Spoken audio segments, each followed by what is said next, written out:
Quel jugement porter sur la santé économique chinoise? Réponse avec vous, Patrick Kertus. Bonjour Patrick. Bonjour David. Conseiller économique d'Ociam. C'est vrai qu'il y a à la fois des bonnes et des mauvaises nouvelles qui nous viennent de Chine. Oui, alors on a comme une vision assez claire de ce qui se passe dans l'économie chinoise. D'abord, la demande intérieure est très faible. Si vous regardez les ventes au détail qui ont été publiées à la mi-décembre, elles ont augmenté sur un an de 1,3%, ce qui est le record de faiblesse en dehors de la période du Covid, quoi. Donc la consommation des ménages stagne c'est dû au fait que les ménages chinois sont pessimistes. Ils ont perdu beaucoup d'argent sur leur épargne investie dans l'immobilier.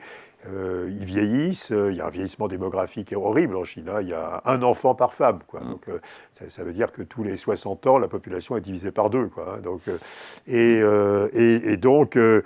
donc la demande des ménages chinois est très, très, très faible. Et donc, la Chine a dû changer sa stratégie. On ne peut pas stimuler la demande des ménages parce que les ménages sont pris dans des contraintes de perte de richesse, de vieillissement, d'insuffisance des systèmes de protection sociale qui sont trop fortes.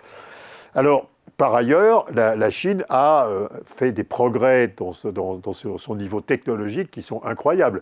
La recherche-développement en Chine, si vous la mesurez en parité de pouvoir d'achat, c'est autant de dollars que les États-Unis. C'est à peu près 750 milliards de dollars chaque année. Et il y a des études qui montrent que la Chine est en avance sur les États-Unis, sur la grande majorité des produits technologiques, sauf pour l'instant sur les semi-conducteurs, mais qu'elle rattrape un an chaque année de son retard sur TSMC, par exemple, sur Taïwan, sur la technologie des semi-conducteurs. Et puis la Chine a fait énormément d'investissements en recherche, sur les médicaments, par exemple. Il y a presque 30% des médicaments nouveaux testés dans la planète qui sont d'origine chinoise. C'était pratiquement rien il y a 10 ans.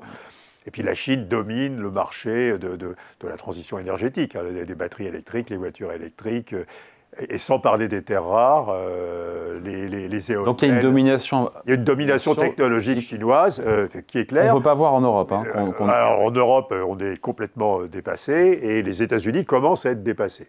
Ce qui est normal, d'ailleurs, si vous regardez le nombre de PhD dans les matières scientifiques, il y en a 2 fois plus en Chine qu'aux États-Unis. Il y a un effet de masse.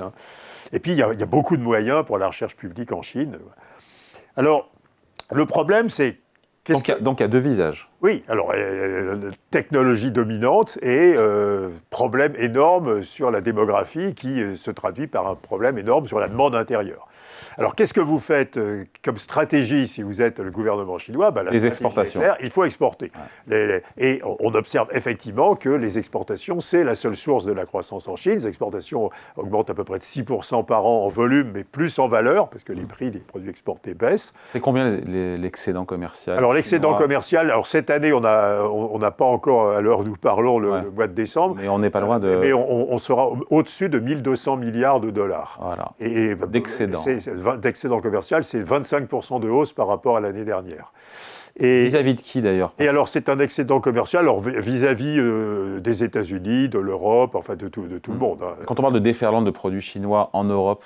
Oui, alors il y a moins d'exportations de la Chine vers les États-Unis parce qu'il y a des contraintes. Alors la Chine fait transiter ses exportations vers les États-Unis par des tiers pays, essentiellement des pays d'Asie du Sud-Est. Quand vous regardez les chiffres du commerce extérieur de la Chine, les exportations vers les États-Unis baissent et les exportations de la Chine vers l'Europe augmentent très rapidement et vers les pays d'Asie du Sud-Est augmente énormément et les pays d'Asie du Sud-Est, curieusement, exportent énormément vers les États-Unis. Donc en fait, les entreprises chinoises ont créé des succursales, des filiales en Asie du Sud-Est qui réexportent vers les États-Unis, labellées Vietnam ou Malaisie et pas Chine, quoi. Alors, mais quelle est la stratégie de la Chine? Alors, on connaissait la stratégie. En gros, la Chine, d'abord, une stratégie mercantiliste. C'est de dominer l'industrie mondiale. La Chine, c'est 31% de la production manufacturière du monde aujourd'hui. Et dans le plan quinquennal chinois, on va presque à 40% dans 5 ans.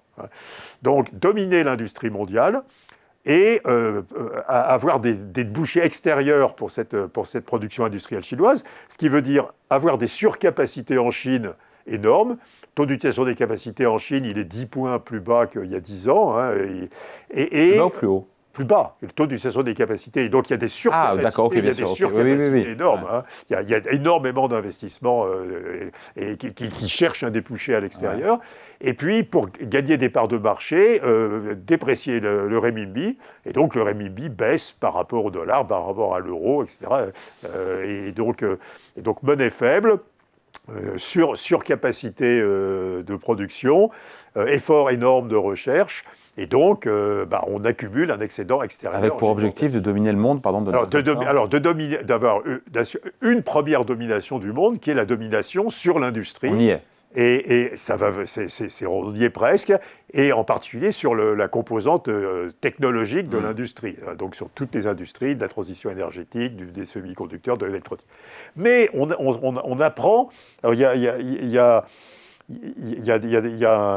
une université américaine qui s'appelle la William and Mary University, qui est à Williamsburg, et on réalise qu'elle fait des recherches extraordinairement intéressantes sur l'utilisation des excédents extérieurs de la Chine.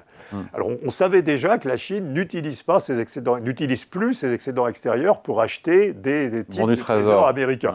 Ouais. Et d'ailleurs, si vous regardez les titres du bon du trésor américain, la Chine en a vendu 70 milliards de dollars pendant l'année 2025. Donc elle vend ces titres du trésor américain et elle fait du crédit, elle fait des crédits à des entreprises dans les secteurs stratégiques.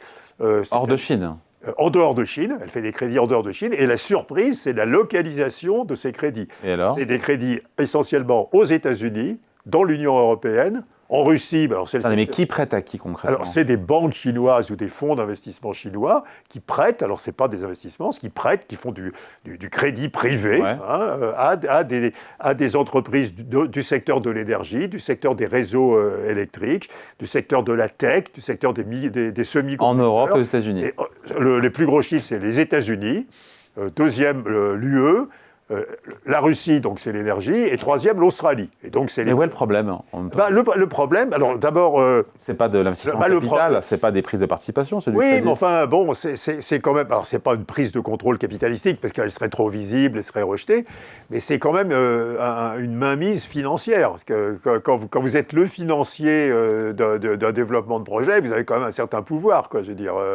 Et donc, il faut savoir que l'époque où la Chine recyclait gentiment ses excédents extérieurs dans le marché des bons du trésor ou des obligations de l'État américain, c'est fini. Et maintenant, elle cherche des secteurs stratégiques et alors, par exemple, les ports aussi. Les ports en Europe ont plein d'investissements chinois. Les animaux. Les pipelines aux États-Unis ont plein d'investissements chinois. Enfin, et donc, c'est des facilités de paiement, c'est des prêts, quoi.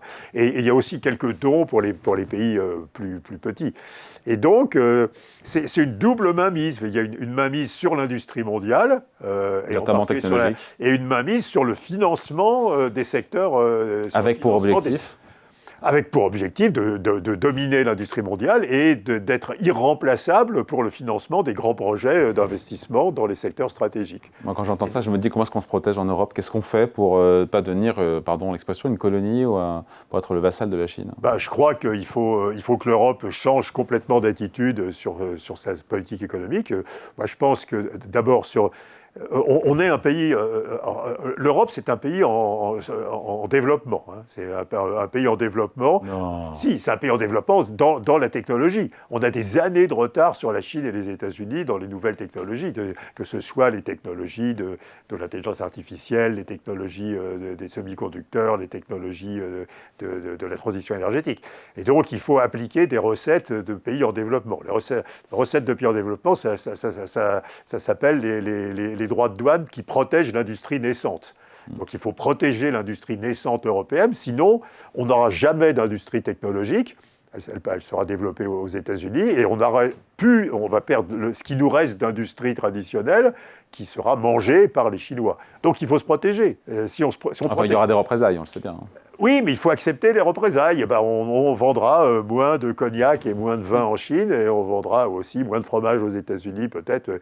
Mais si on ne se protège pas, on va devenir un zoo et un musée, quoi. Je veux dire, on n'aura pas de tech et on n'aura plus d'industrie. Donc il faut absolument se protéger.